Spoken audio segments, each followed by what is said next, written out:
comment allez-vous? Aujourd'hui, petite vidéo pour vous donner mon top 10 de mes films préférés, mais Pixar. Voilà, donc évidemment, je me doute que vous connaissez déjà mon top 1, mais c'est pas grave, je vais quand même vous faire mon petit classement, on va dire, de mes 10 films préférés Pixar. Voilà. Donc 10, sachant qu'il y en aura forcément un peu plus de 10 parce que voilà, mon top 1 comprend une globalité. Donc voilà, donc j'espère que vous êtes prêts. Évidemment, on va démarrer par le 10e pour finir par le top 1, même si ce n'est pas une surprise, je pense, pour en tout cas la plupart d'entre vous. Donc voilà, c'est parti.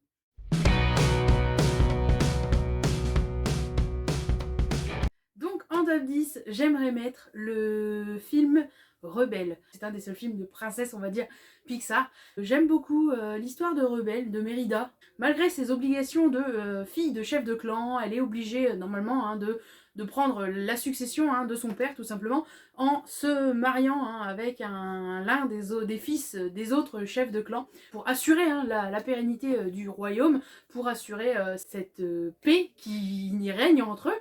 Elle décide d'en faire autrement et parce que c'est pas ce qu'elle souhaite, tout simplement, elle a envie d'être libre, de vivre sa vie. Et voilà, donc Mérida, moi je trouve que c'est une princesse, si on peut dire que c'est une princesse. Voilà, je trouve que c'est voilà, c'est un personnage qui mérite cette attention, donc qui mérite ce top 10. Il est aussi bien rigolo, parce qu'il y a des petits passages assez amusants, tout ça, notamment les trois petits frères qui sont absolument trop mignons. On a envie de les croquer, voilà, je les trouve vraiment adorables. La mère un peu qui fait l'autorité, qui veut le meilleur pour sa fille, mais qui comprend pas que le meilleur pour sa fille, c'est pas nécessairement le meilleur pour le peuple, pour les clans, de manière générale. Et puis ils vont finir toutes les deux par mettre de l'eau dans leur vin et changer, entre guillemets, dans le bon sens du terme. Voilà. Donc voilà, pour mon top 10, ce sera Rebelle.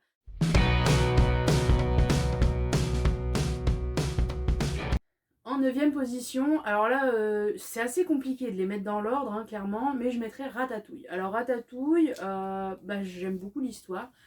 Déjà parce que de base, je travaille dans la restauration, de base, voilà, à la base. Donc c'est vrai que c'est un métier qui me plaît énormément. Et du coup, forcément, Ratatouille m'a beaucoup parlé au moment de sa sortie, donc en 2007. C'est vrai que c'est un film qui m'a beaucoup parlé parce que je suis assez d'accord avec la philosophie de Gusto, clairement. Alors attention, tout le monde peut cuisiner, oui, mais tout le monde ne peut pas faire de la grande cuisine, mais c'est vrai que voilà, un grand chef peut, comme le dit Antonego à la fin, un grand chef peut surgir n'importe où, c'est vrai.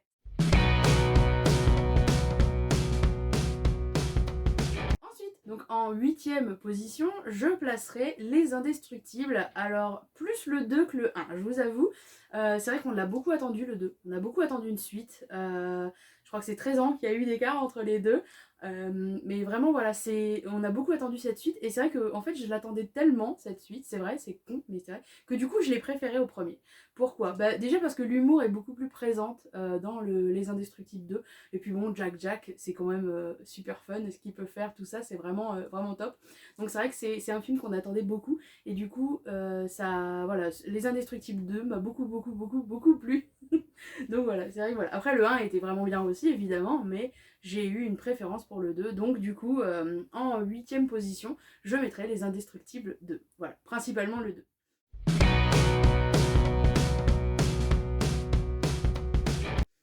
En 7ème position, Cars. Alors oui, pourquoi, je sais pas.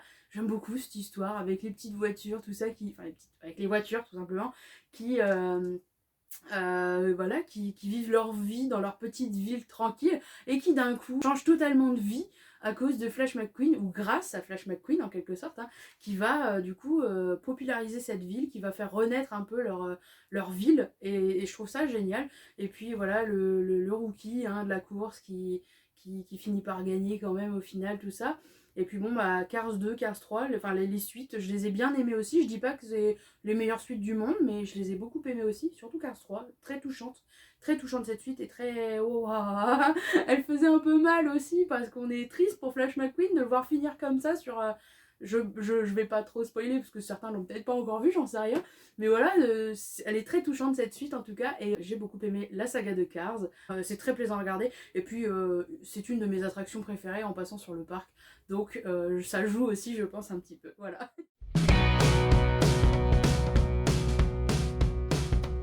En 6e position, j'aimerais mettre Monstres et compagnie. Alors je dirais Monstres et compagnie et Monstre Academy. Encore une fois, je sais, c'est pas cool de tricher, on va dire, à ce niveau-là, mais j'arrive pas vraiment à me décider sur mes préférences. C'est très très dur.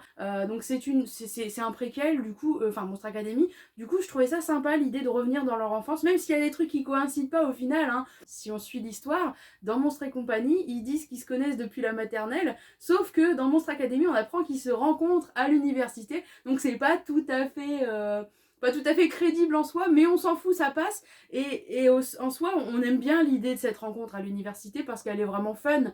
Hein. C'est la petite rivalité qui au final se transforme en très grande amitié. Et la preuve, puisque des années plus tard, ils sont encore coéquipiers. Et voilà, non, je trouve ça vraiment fun. Et voilà, puis l'histoire de Bob là, qui est trop mignon quand il est gamin. Non, vraiment, je trouvais ça super top. J'ai vraiment trouvé ça top. Donc voilà, et Monstre Academy. Pourquoi? Parce que c'est l'idée de se dire que voilà, on a peut-être tous un monstre dans notre placard, mais en fait, ils sont pas forcément là pour nous faire peur, maintenant qu'on sait que le rire est beaucoup plus puissant que la peur.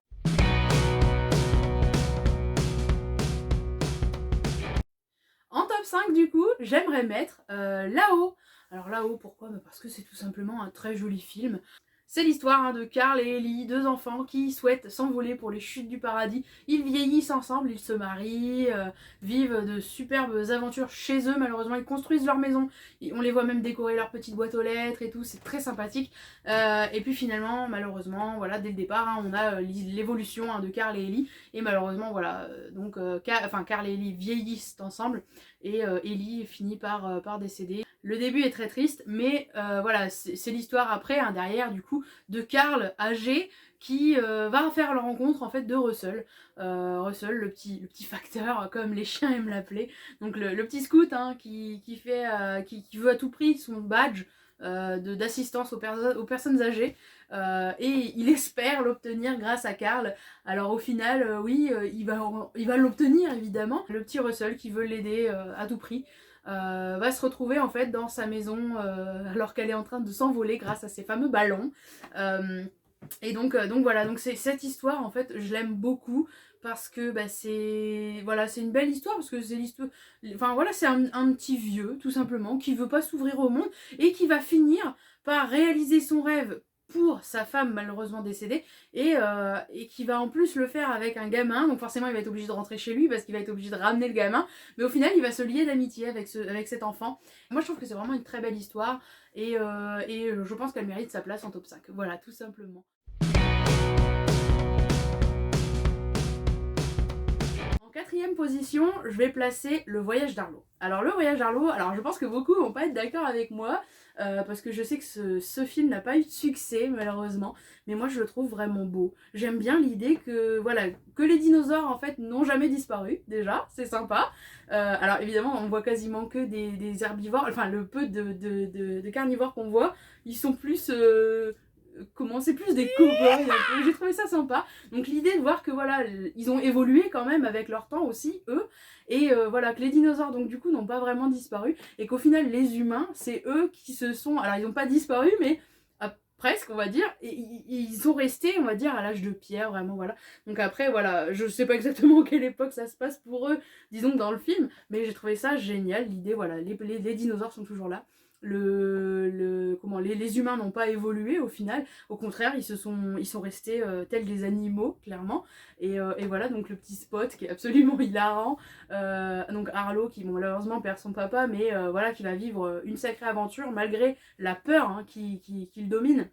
Et qui va comprendre que la peur, oui, on peut s'en servir pour lutter en fait, hein, tout simplement pour se battre, pour survivre, tout simplement. Et voilà, et il va finir par retrouver sa famille, Spot aussi. Et voilà, moi je trouve que c'est une histoire très très touchante. Après voilà, la fin, hein, elle est très dure aussi parce qu'on se dit que voilà, ils sont très amis, ils se sont vraiment très bien rapprochés et ils sont obligés de se séparer, c'est dommage. Mais voilà, j'ai trouvé ça vraiment, vraiment top comme film. Les décors sont absolument magnifiques, hein, moi chapeau l'artiste. Tout simplement, je remercie vraiment les artistes de Pixar pour ce film parce que voilà, vraiment, on a l'impression, quand on le regarde vraiment sur un grand écran ou autre, on a vraiment l'impression d'être dans ce décor. On a envie d'y être, hein, clairement. Quand ils sautent dans les nuages, là, et je me dis, waouh, j'ai trop envie d'y être, là, voilà, clairement. Et voilà, je trouvais vraiment, voilà, Le Voyage d'Arlo, je voulais vraiment qu'il soit dans mon top 10 parce que c'est un film qui mérite pour moi beaucoup plus de succès que ce qu'il a eu, clairement.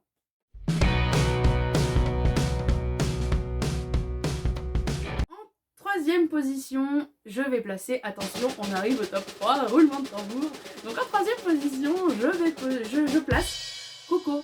Alors oui, beaucoup le mettraient peut-être en 1, je sais, mais pas moi. Non voilà, Coco en troisième position, donc oui, Coco top 3 évidemment. Coco, alors pour tout vous avouer, Coco, j'étais très sceptique. Je le sentais pas ce film, je n'aimais pas trop le thème du film, hein, l'ambiance Dia de los Muertos, tout ça, machin, enfin c'était un peu space, j'aimais pas trop l'idée de ce thème. Et puis finalement j'ai dit bon, allez, je vais quand même le regarder parce que c'est un Disney, je veux savoir évidemment. Et en fait j'ai adoré, vraiment, j'ai été très agréablement surprise. Il est top, les musiques sont géniales au final. J'avais vraiment très peur, hein, je vous avoue, j'y allais vraiment à reculons. Et au final, j'ai kiffé, tout simplement, j'ai adoré. Voilà, l'histoire est magnifique, hein, le gamin qui veut absolument jouer de la musique, mais sa famille lui interdit à cause de l'ancêtre qui, voilà. Et, et au final, il se persuade hein, que son ancêtre c'est The Star of the Dead et tout, et en fait, pas du tout. Ça aurait dû être The Star of the Dead, mais malheureusement, voilà, il a été trahi. Et en fait, voilà, donc c'est le truc absolument magique de cette histoire. On devine, en fait, quasiment tout de suite, hein, qui cherche pas le bon grand-père, on va dire, enfin le bon arrière-grand-père, tout ça. On le devine, en fait, mais on a envie d'espérer pour lui, et en même temps, on a envie qu'il se rapproche à mort de l'autre pour qu'il comprenne. Et c'est vrai que c'est, voilà, moi j'ai trouvé cette histoire absolument top. Avec des musiques géniales, vraiment, il faut le dire, il faut vraiment souligner ce point. Et puis bah pareil, les décors sont top, sont vraiment magnifiques aussi. Enfin c'est vraiment, il y a des couleurs, c'est beau quoi. Je veux dire, on a envie de, moi j'ai envie de plonger dans le film grâce à ça en fait, grâce aux couleurs, à la musique. Les personnages sont attachants également. Hein. Moi quand je vois Abuelita débouler avec sa claquette comme ça, je me dis oh là là, on va prendre une coup de claquette. Mais non, c'est pas nous évidemment, mais voilà, je trouve ça très amusant. Moi perso, donc top 3, Coco. Voilà, je vais conclure sur Coco comme ça parce que il y a tellement de choses à dire sur ces films que du coup je préfère conclure assez vite parce que sinon je vais m'étaler, la vidéo va durer 3 heures. Hein. Donc voilà, Coco en top 3, je trouve, voilà, il mérite sa place dans le top 3 clairement.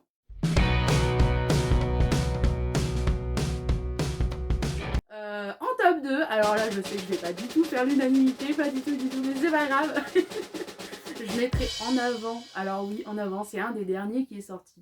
J'ai beaucoup aimé cette histoire de fraternité. En fait, voilà, l'idée que des frangins hein, se rapprochent comme ça grâce à une superbe quête comme ça un peu fantastique, j'ai trouvé ça génial. Et puis l'idée, voilà, de voir qu'en fait, le monde fantasy existerait et pourrait cohabiter totalement avec la technologie de nos jours, on va dire, hein, les smartphones et compagnie. Bah, je trouve ça amusant. Et j'ai bien aimé l'idée de voir que voilà, ils ont associé le fantasy et le réel avec nos moyens hein, technologiques du jour, mais dans un monde avec des fées, des trolls, des trucs comme ça. Et j'ai trouvé ça absolument fun. Et puis voilà, l'histoire entre les frangins là qui se rapprochent grâce à la moitié du papa.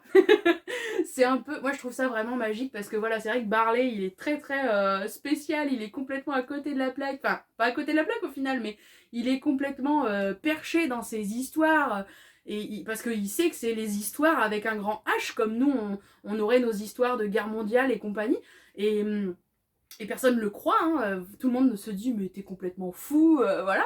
Et je trouve ça génial, mais vraiment. Et il y a le petit Yann là, complètement timide, qui veut vivre dans la vraie vie, qui demande juste une chose, c'est d'être tranquille, qu'on l'embête pas au final, hein, et qui aurait aimé juste voilà, connaître son père, ce qui se comprend. Ils vont se rapprocher grâce à cette aventure, et moi je trouve ça absolument magnifique. Voilà, donc cette histoire de, voilà, tout simplement de fraternité. Cette histoire est triste, mais à la fois elle est belle. Je trouvais qu'En Avant est un très beau film pour ça. Et puis pour une fois, il n'y a pas d'histoire d'amour gnangnan, il n'y a pas de princesse, machin et tout. C'est vraiment ce côté-là que j'ai adoré. Puis il faut dire que l'univers fantasy, c'est un univers qui me plaît beaucoup. Donc forcément, ça aussi, ça a joué, je pense, dans le fait que En Avant, pour moi, mérite sa place en top 2.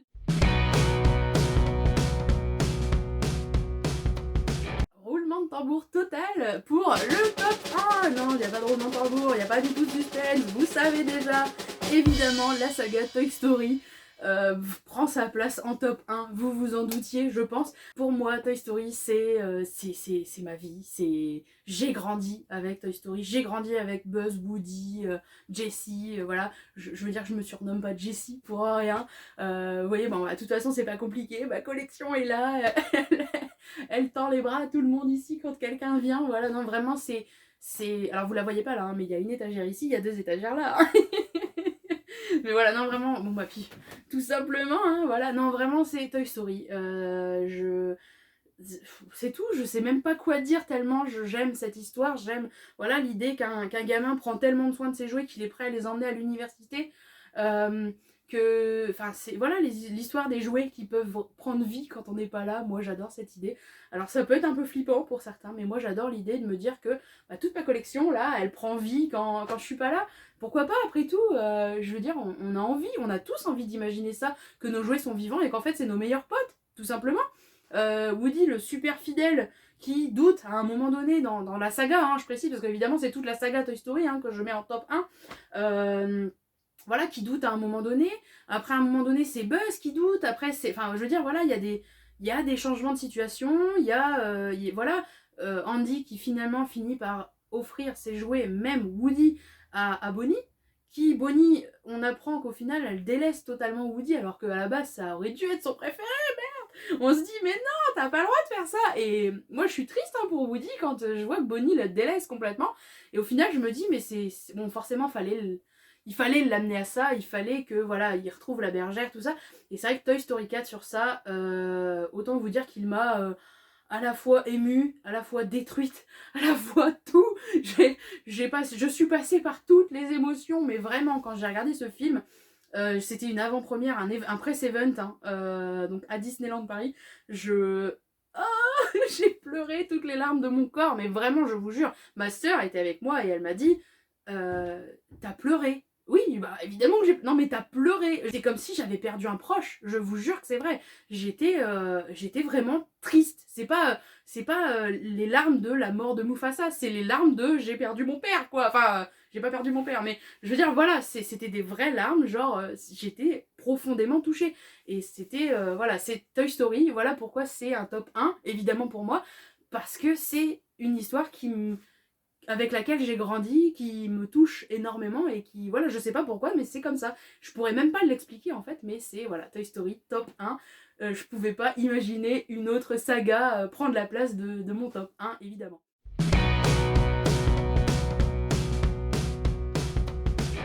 Donc voilà pour mon top 10. J'espère que cette vidéo vous plaira. J'espère voilà, que vous n'êtes pas trop en colère après moi pour mon top 10. Mais voilà, donc clairement, top 10 Pixar, pour moi, c'est cet ordre-là. Donc après, évidemment, n'hésitez pas hein, à nous donner le vôtre, à nous proposer votre top 10, nous dire bah voilà pourquoi vous aimez tel ou tel film plus que tel ou tel film. Ça sera un plaisir de vous lire dans les commentaires. J'espère que cette vidéo vous plaira. Je vous dis à très vite pour une prochaine vidéo. A tout de suite sur Disney Notre Passion. Je vous fais plein de gros bisous les passionnés. Prenez soin de vous et à très bientôt. Bye bye.